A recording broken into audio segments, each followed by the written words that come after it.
শ্রী শ্রী রাধা অষ্টমী তিথি।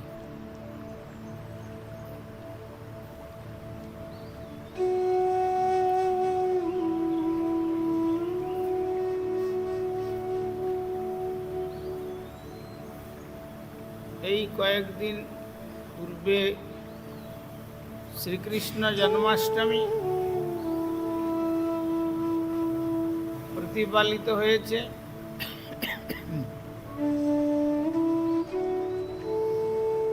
আর আজকের তিথিকে অবলম্বন করে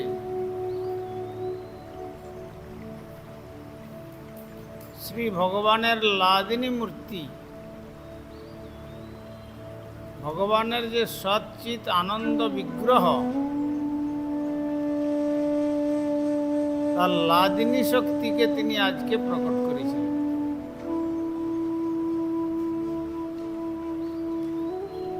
সেই প্রকটের মহিমা বহু শাস্ত্রে বহুভাবে কীর্তন করেছেন। সমস্ত শাস্ত্রের সার শ্রীমদ্ ভাগবতে, যদিও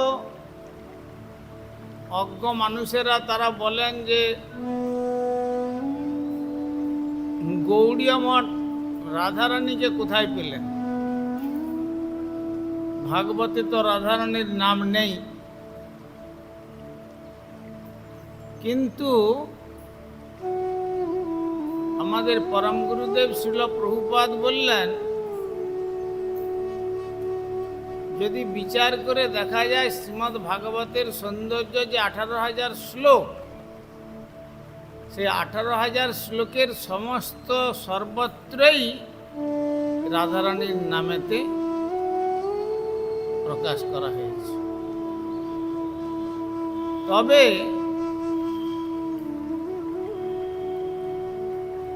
বিশেষ রূপে ইঙ্গিত দিয়ে গেছেন শ্রী শুকদেব গোস্বামী, অনয়া রাধিত নূন্যং ভগবান হরিশ্বর জন্য বিহায় গোবিন্দ প্রীত জাম নয়দ্রহ। শতকোটি ব্রজদেবীগণের মধ্যে যিনি বিশেষ রূপে শ্রীকৃষ্ণের আরাধনা করেছিলেন,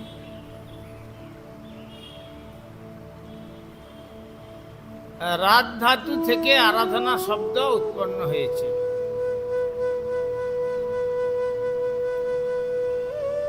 তো সেই আরাধনা করার যে শিক্ষা দেওয়ার জন্যই তিনি আবির্ভূত হয়েছিলেন।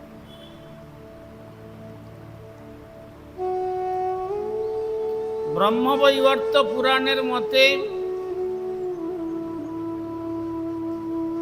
কীর্তিদা দেবীকে অবলম্বন করে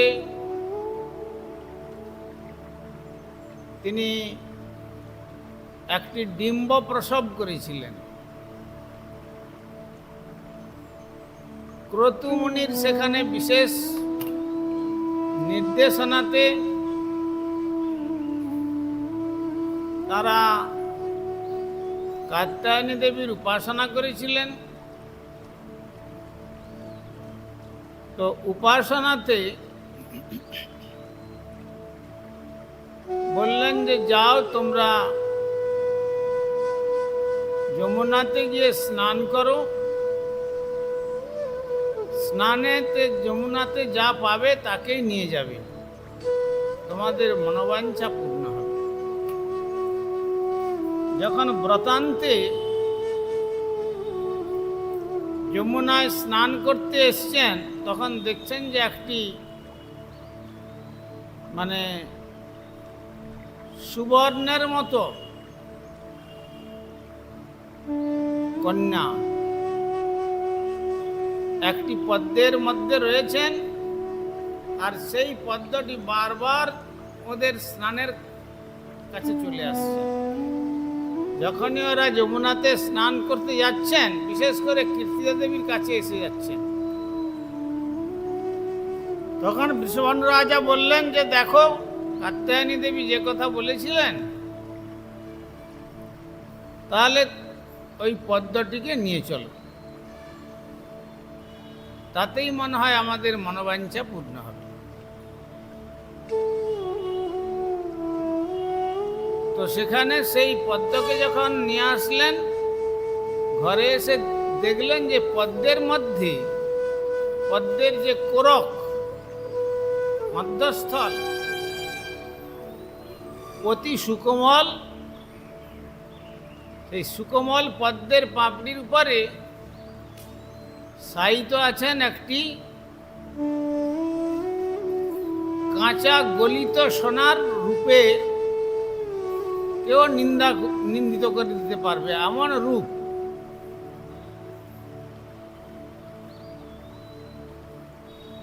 তো তবে তিনি অন্ধত্ব নিয়ে জগতে এসেছিলেন, কারণ নিত্যলীলাতে বলেছিলেন আমি যেতে পারি, সেখানে গোবর্ধনাদি যদি থাকেন, আর গিয়ে আমি প্রথম কাউকে দর্শন করব না, আমি তোমাকেই দর্শন করব। তুমি যদি আমাকে দর্শন দাও তাহলে আমি দর্শন দৃষ্টিশক্তি প্রকট করব, আর তা না হলে আমি অন্ধের লীলা করে, লীলা সমাপ্ত করে আবার ফিরে আসব। তো তখন এদের মনের বড় দুঃখ যে মেয়েটা এতদিন পরে, যদিও লাভ হলো অনেক সাধনার পর, কিন্তু বিধি অন্ধ করে দিয়েছেন। অন্ধ কন্যাকে পাত্রস্থ করা বড় কঠিন। ইত্যবসরে দেবর্ষি নারদ এলেন। নারদ এসে বলছেন, মহারাজ আপনার নাকি একটি কন্যা রত্ন জন্মগ্রহণ করেছেন। বলছেন হ্যাঁ করেছে বটে, কিন্তু কথাটা হচ্ছে যে সে দেখতে খুব সুন্দরী, তবে অন্ধ। আপনি যদি অনুমোদন করেন আমি একটু তাকে দেখবার জন্য যাব। আচ্ছা যা দেখে আসবো, এখানে ঘরের মধ্যে আছে। তখন নারদ গোস্বামী এসে তাকে প্রণাম করলেন। প্রণাম করে বললেন, দেবী আপনি কি লীলা করছেন?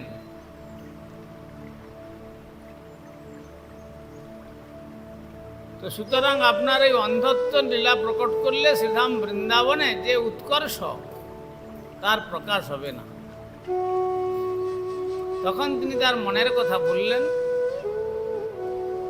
তারপরে দেবর্ষি নারদ ওখান থেকে প্রণাম করে বেরিয়ে নন্দালয়ে গেলেন, গোকুলে। গোকুলে গিয়ে বললেন, মহারাজ শুনেছেন আপনার যেমন সন্তান জন্মগ্রহণ করেছে, তেমনি বৃষভানু রাজ একটি কন্যা সন্তান প্রাপ্ত হয়েছে।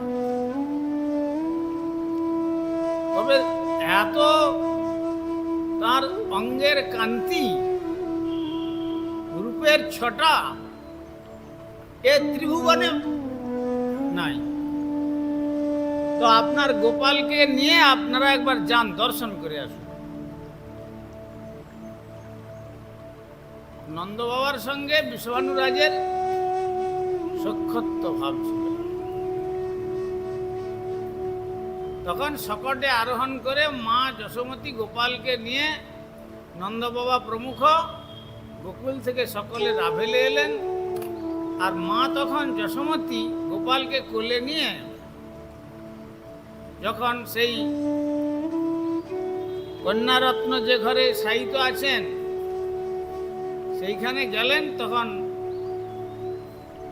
মা যশোমতী দর্শন করছেন। ইত্যবসরে গোপাল মায়ের হাত থেকে বেরিয়ে ওই রাধারানীর উপরে ঝাঁপ দিয়ে পড়লেন। পড়ার সঙ্গে সঙ্গে তিনি তার দিব্য সুকোমল নয়ন যুগল প্রকাশ করে শ্রীকৃষ্ণকে দর্শন করে বললেন, আমার যা মনোবাসনা ছিল তুমি আমার মনোবাসনা পূর্ণ করেছ। আর ব্রহ্মবৈবর্ত পুরাণে বলেছেন যে কীর্তিয়া দেবী বায়ু নিঃসরণেতে একটি ডিম্ব প্রসব করেছিলেন। সেই ডিম্বটিকে বলেছিলেন যে যতদিন পরে সময় হবে এর থেকে তোমার সন্তান লাভ হবে, কন্যারত্ন লাভ। কিন্তু অনেক দিন হলো ডিম্ব প্রকট হচ্ছে না, ডিম্বের থেকে সন্তান আসছে না। তখন অসময়েতে সেই ডিম্বকে যখন বিদীর্ণ করলেন তখন দেখলেন চক্ষুহীন অবস্থাতে এই অবয়ব প্রকট হয়েছে। আর ভবিষ্য পুরাণেতে বর্ণনা করেছেন রাধারানী শ্রীকৃষ্ণের বাম অঙ্গের থেকে প্রকটিত হয়েছে। যেমন রাধারানী শ্রীকৃষ্ণের বাম অঙ্গের থেকে প্রকট হয়েছেন, তেমনি রাধারানীও বলছেন যে মমৈব পুরুষং রূপম কৃষ্ণ এব ন সংশয়। আমার পৌরুষ রূপটা হচ্ছে কৃষ্ণ, আর কৃষ্ণ বলছেন আমার লাদিনী রূপ হচ্ছেন রাধা ঠাকুরানী। রাধারানীর পৌরুষ রূপ শ্রীকৃষ্ণ, আর শ্রীকৃষ্ণের লাদিনী রূপ হচ্ছেন রাধারানী। এই জন্য বলা হয়েছে দুই দেহ এক আত্মা, দুই দেহ ধরি অন্যান্য বিলসয়ে রস আস্বাদন করি। তো আবার বিদগ্ধ মাধব নাটকের উপগোস্বাইপাদ এবং গর্গ সংহিতাতে হিমালয়ের যখন খুব গর্ব হয়েছিল, সেই গর্বকে চূর্ণ করবার জন্য বিন্ধ্যাচল কঠোর তপস্যা করেছিলেন। সে অনেক কথা, সেই গর্ব যখন তপস্যা করলেন, তপস্যাতে তিনি বর প্রাপ্ত হলেন। একটি নয়, হিমালয় তো একটি কন্যা প্রাপ্ত হয়েছেন, দুটি কন্যাকে প্রদান করেছিলেন। আর এদিকে তারা যখন আবির্ভূত হলেন তখন দেবর্ষি নারদ কংসের কাছে এসে বললেন, মহারাজ এই পৃথিবীতে যারা জন্মগ্রহণ করে তারা কেউ অমর হয়ে জন্মগ্রহণ করে না। যতই আপনি আস্ফালন করুন, মৃত্যু আপনার একদিন অবধারিত। তা এর থেকে নিস্তার লাভের কোনো দ্বিতীয় রাস্তা নাই। আছে বিন্ধ্যাচলের দুটি কন্যা জন্মগ্রহণ করেছে, তার মধ্যে একটি কন্যার নাম হচ্ছে রাধা ঠাকুরানী, আর একটি কন্যার নাম হচ্ছে চন্দ্রাবলী দেবী। তার মধ্যে যদি রাধা ঠাকুরানীর যে কেউ পত্নীত্ব স্বীকার করতে পারেন, তিনি হবেন অমর। সঙ্গে সঙ্গে সভা করলেন কংস, এই অসাধ্য সাধন কার্য কে করতে পারবে বিন্ধ্যাচলের থেকে?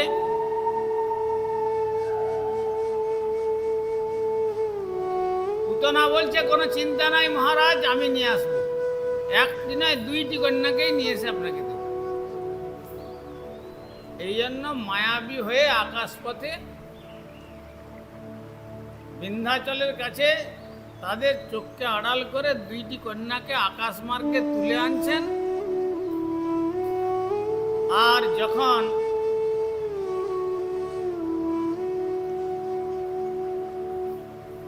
বৃন্দাবনে পৌঁছেছেন তখন বৃন্দাবনের রূপ দর্শন করে তো মথুরায় ছিল, বৃন্দাবনে তো আসেনি। দিব্য চিন্তামণি ধাম, সমস্ত কল্পবৃক্ষ, সমস্ত কামধেনু, ষড়রূপু একসঙ্গে প্রকাশ, এইসব সৌন্দর্য দর্শন করে ওই যে দুই কক্ষে দুটি সন্তান রত্নকে আনছেন, সে কথাটা একটু অন্যমনস্ক হয়ে যাওয়ায় বাম হাত ফসকে একটি বাগানের মধ্যে একটি কন্যা পড়ে গেল। আর ওই একটি কন্যা যখন পড়ে গেলেন তখন এক অঙ্গ হালকা হলো, তারপরে আকাশ মার্গে যেতে যেতে আর একটি কন্যা সেই হালকা অবস্থাতে পড়ে গেলেন যমুনার জলে। আর সেই যমুনার জলে যিনি পড়লেন তিনি হচ্ছেন, পড়ার সঙ্গে সঙ্গে একটি বিরাট সুবর্ণের মতো পদ্ম, আর চতুর্দিকে তার সুগন্ধে সৌরভ বিকীর্ণ হচ্ছে। আর তিনি হলেন রাধারানী। আর চন্দ্রভানু রাজার বাগিচার মধ্যে যিনি পড়লেন, তখন চন্দ্রভানু রাজা নামকরণ করলেন, আমার নাম অনুসারে এর নাম রাখা হলো চন্দ্রাবলী। তো রাধারানী এক এবং চন্দ্রাবলী চন্দ্রভানু রাজার, এইভাবে তারা প্রকাশ হয়েছিলেন। তো পুরাণের মধ্যে বিভিন্ন পুরাণে বিভিন্ন রকম কথা আছে। তো সেই রাধারানীর আবির্ভাবের কথা তো কল্পান্তরে তার বিচার করলে সুষ্ঠু সমাধান পাওয়া যায়। রাধারানীর গুণের কথা বলতে গিয়ে বলছেন, যার সৌভাগ্য গুণ বাঞ্ছে অরুন্ধতী, যার সৌভাগ্য গুণ গণনে কৃষ্ণ না পান পার, তার গুণ গণিবে কেমনে জীব ছাড়। কৃষ্ণ পর্যন্ত রাধারানীর গুণাবলী গণনে অসমর্থ। এই জন্য যিনি কোনো কারণবশত রা শব্দ উচ্চারণ করেন, তখন কৃষ্ণ মনে করেন রা শব্দ চারণ মাত্রেন স্ফীত ভবতি মাধব।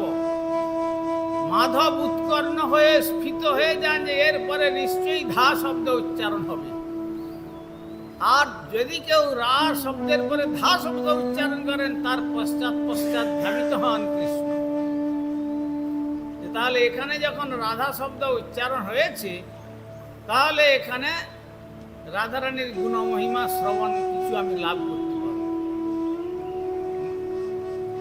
এই জন্য ঠাকুর মশাই বললেন, জয় জয় রাধা নাম চিদানন্দম মৃতধাম কৃষ্ণ সুখ বিলাসের নিধি।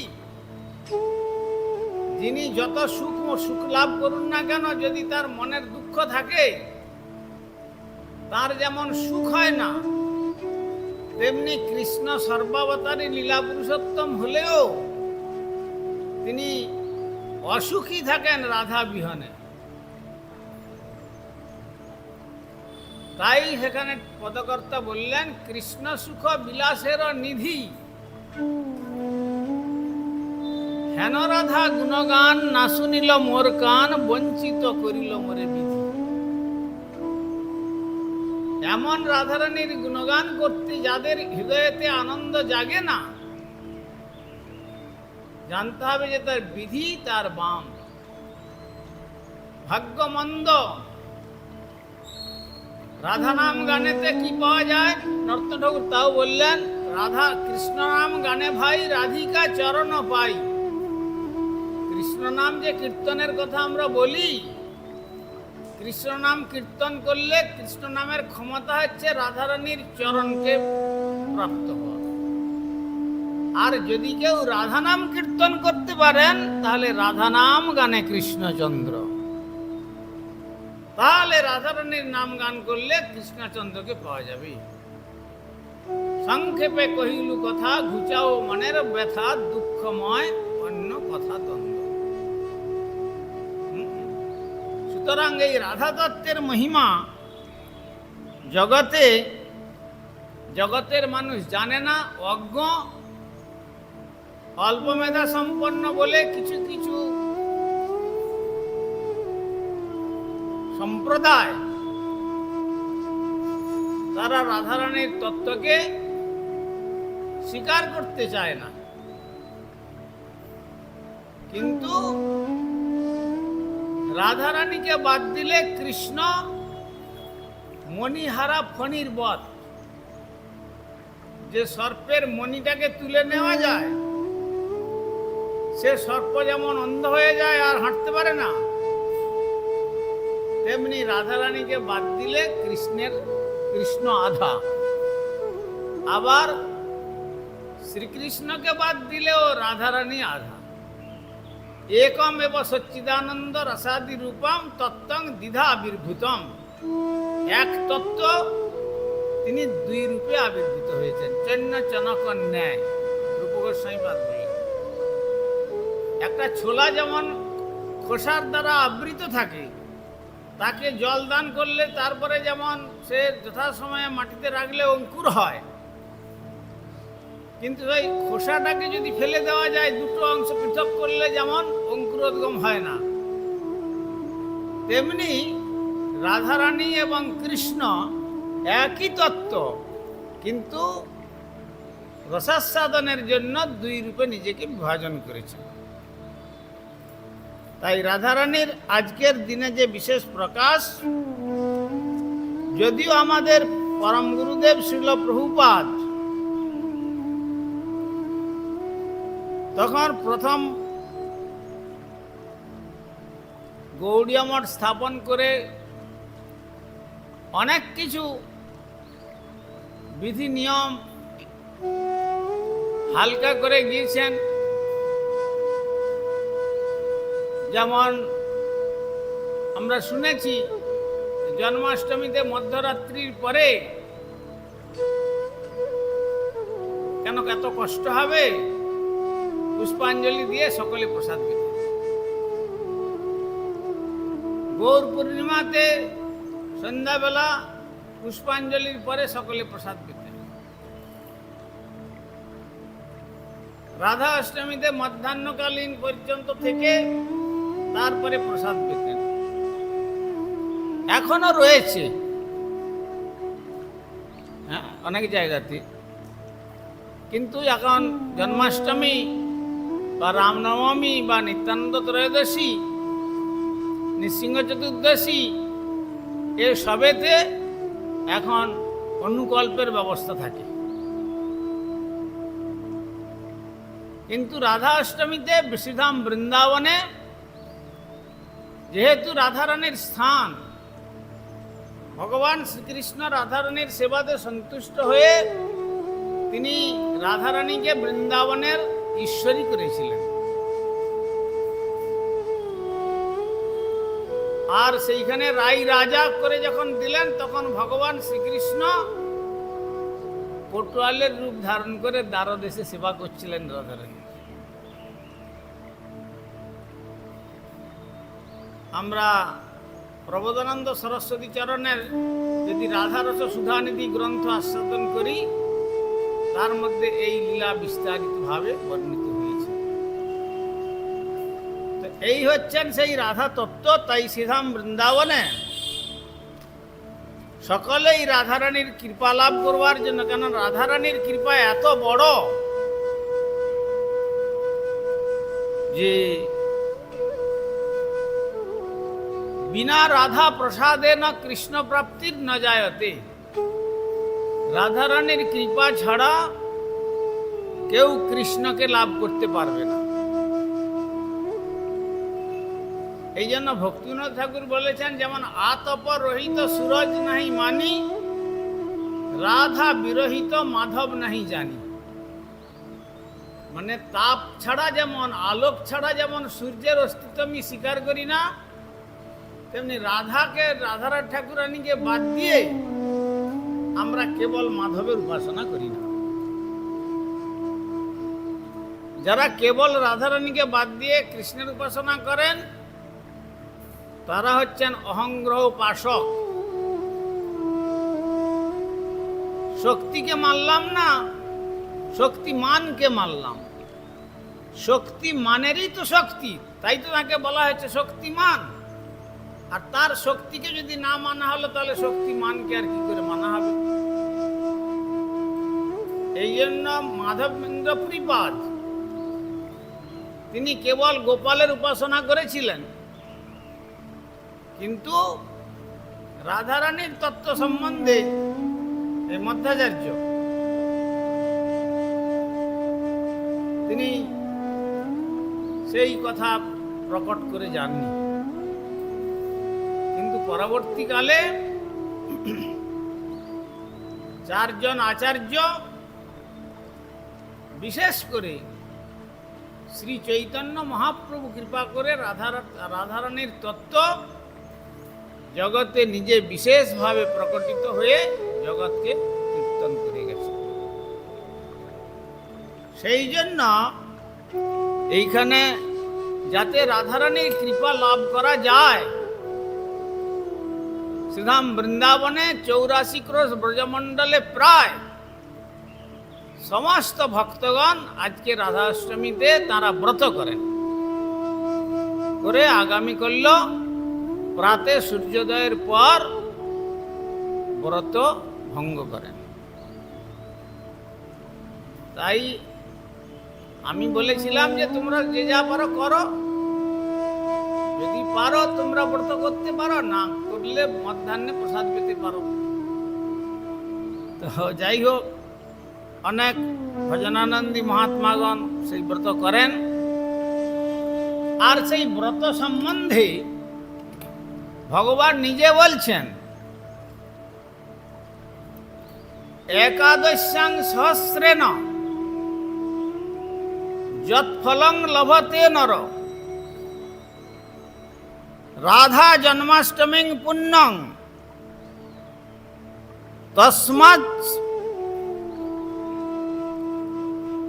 তস্মাশ্রিত গুণাধিকম।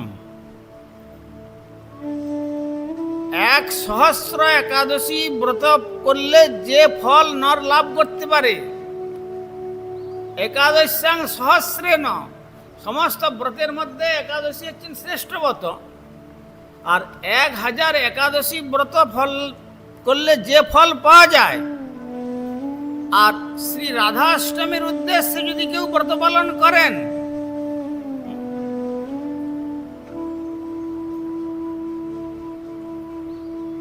তার কণামাত্র 100 একাদশীর ফল সেখানে স্থান লাভ করে।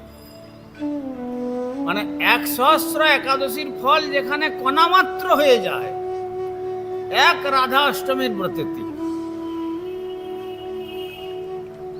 হ্যাঁ, তস্মাৎ শত গুণাধিকম। 1000 একাদশী ব্রতের ফল আর এই রাধা অষ্টমীর ব্রত ফল শতগুণ অধিক।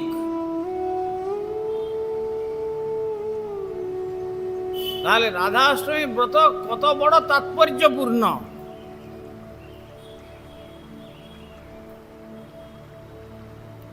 সুতরাং রাধাষ্টমী ব্রতং তাত যো ন দুর্জঞ্চ মূঢ়ধি নরকা নিষ্কৃতি নাস্তি কোটি কল্প সতেরূপী। বলছেন যে রাধাষ্টমী ব্রত ভগবান নিজে বলছেন যে দুর্জন, যে মূঢ় অজ্ঞ রাধাষ্টমী ব্রত করে না, নরকা নিষ্কৃতি নাস্তি, তাকে নরক থেকে কেউ উদ্ধার করতে পারবে না। কতদিন পর্যন্ত? কোটি কল্প সতেরূপী, 100 কোটি কল্পকাল। 100 কোটি কল্পকাল নরক থেকে তাকে কেউ উদ্ধার করতে পারবে না। ভগবান নিজ মুখে বলছেন। তারপরে কি হবে? তার শেষে অন্তে যমপুরং গত্বা পতন্তি নরকে চিরম। শেষ পর্যন্ত অন্তেতে জন্মের যে একবারে চরম যে ভোগের স্থান নরককুণ্ড, চরম দক্ষিণ দরজা, সেই পুজ রক্ত ক্লেদ গরম তপ্ত প্রবাহ, তার মধ্যে দগ্ধীভূত হচ্ছে, তার মধ্যে আবার সমস্ত জন্তুরা, জলজন্তুরা তাদেরকে দংশন করে করে খাচ্ছে, আবার কৃমি কীট তাকে দংশন করে সমস্ত অঙ্গ ক্ষতবিক্ষত করে মাংস রক্ত সব খাচ্ছে। সেইখানে অনন্তকাল ধরে তাকে সেই যন্ত্রণা ভোগ করতে হবে। অনন্তকাল শুধু বলেননি, পতন্তি নরকে চিরম, চিরকাল সেই নরকে পড়ে থাকে।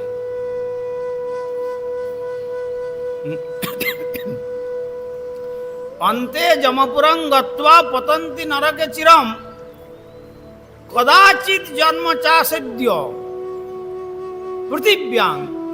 কদাচিৎ যদি জন্ম হয় পৃথিবীতে, তারপরে জন্ম হওয়ার পরে তার সঙ্গে সঙ্গে বৈধর্ব দশাটাও সে প্রাপ্ত হয়।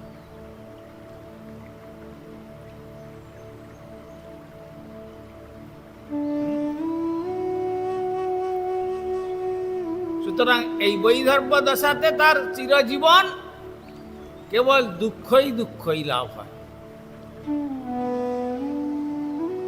সেই জন্য শ্রী গোবিন্দ আবার ত্রিসত্য করে বলছেন, যাতে আমাদের মনের মধ্যে নিষ্ঠা জাগে। সত্যং সত্যং পুনর্সত্যম, সত্যমেব পুনঃ পুনঃ, বিনা রাধা প্রসাদেন মৎ প্রসাদম ন বিদ্যতে। আমি সত্য করে বলছি, সত্য করে বলছি, ত্রিসত্য করে বলছি, ভগবান নিজে বলছেন। মানে কোনো কিছু কথা বললে বলে তুমি তিনবার সত্যি করে বলো, ত্রিসত্য করে বলো। ভগবান বলছেন আমি নিজে সত্য, সত্যং পুনর্সত্যং, সত্যমেব পুনঃ পুনঃ। তিনটা সত্য বলেও তারপরে বলছেন, আবার বলছেন এই পুনঃ পুনঃ বলছি সেই সত্যের কথা। যদি রাধারানীর কৃপা লাভ না করতে পারে, তাহলে সে কখনো আমার কৃপা লাভ করতে পারে। এই জন্য রাধারানীর কৃপা লাভ যারা করতে চান, তারা রাধারানীর উদ্দেশ্যে নিরম্ব করতে পারলে তো আরো ভালো। ব্রজে তো নিরম্বই করেন সব ভজনানন্দী মহাত্মাগণ রাধারানীর কৃপা লাভের জন্য। তার যারা সমর্থ নয় তারা অনুকল্প করেন, আবার তাতেও যারা সমর্থ নয় তারা মধ্যাহ্নকালে পুষ্পাঞ্জলি দেওয়ার পরে প্রসাদ সেবন করে। কিন্তু রাধারানীর কৃপা লাভের জন্য এই ব্রতটিকে আদরের সহিত করে মহাপ্রভুর যে প্রদত্ত নাম, যুগল নাম, সেই রাধা কৃষ্ণের নাম একসঙ্গে, হরে কৃষ্ণ মানে রাধা কৃষ্ণ নাম, শুধু কৃষ্ণ নাম নয়, রাধা কৃষ্ণ নাম মহাপ্রভু যে প্রদান করে গেছেন কলিসন্তরণ উপনিষদ থেকে, সেই হরে কৃষ্ণ নাম সাধনা আর এই উদ্দেশ্যে, রাধারানীর উদ্দেশ্যে, রাধারানীর পূজনেতে নিষ্ঠা এবং তার অর্চনাঙ্গ এবং তার উদ্দেশ্যে ভোগরাগ, এই সমস্ত অতি শ্রদ্ধার সহিত যারা প্রতিপালন করেন, ভগবান বললেন শ্রীকৃষ্ণ সে আমাকে লাভ করবে, তা না হলে আমাকে লাভ করতে পারে। এই জন্য রাধা অষ্টমী ব্রত সেখানে আমার পঞ্জিকাতে দেওয়া আছে, সেটা যে যার স্ব চিন্তা অনুসারে করবেন। কেউ যদি করতে চান করবেন, না করতে চাইলে না করবেন। কিন্তু শাস্ত্রে যেভাবে কঠোর বাণী ভগবান নিজে বলে গেছেন যে নরকে নিয়তং বাসম যাবৎ চন্দ্র দিবাকরম, হ্যাঁ, রাধাষ্টমী ব্রত না করলে নরকে নিয়ত অবস্থান করবে, আর ওই পচে পচে পচে পচে পচে গলে গলে নষ্ট হবে, কিন্তু মরবে না। আর যাবৎ চন্দ্র দিবাকরম, আকাশে চন্দ্র থাকবে আর সূর্যের উদয় হবে ততদিন পর্যন্ত। মানে ভাবুন কিরকম কথা বলেছেন। সেই জন্য আজ সকালে বলছিলেন কেন অন্যান্য মঠে তো অনেক জায়গাতে বেশ দিব্যি একবারে চর্ব চৈশ্য লেজ্জ পেয় সব প্রসাদ পাওয়া হয়েছে, আর আপনি এখানে ব্রত করে দিচ্ছেন। আমি তো আমার নিজের জন্য করেছিলাম, তাই এরা যদি করতে যায় আমার কি করব।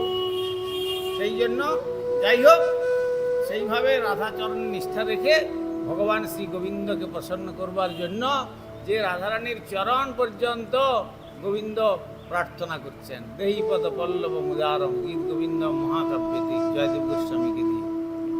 তো সেই রাধারানী যাতে আজকের দিনটি তিনি কৃপা করুন, রাধারানীর কৃপা যাতে আমরা লাভ করতে পারি, এই প্রার্থনা জানিয়ে আমার বক্তব্য আজ এখানে প্রসঙ্গার করলাম। বঞ্ছা কল্পতরুভ্যশ্চ কৃপা সিন্ধু ভৈবচ বিদানং পাব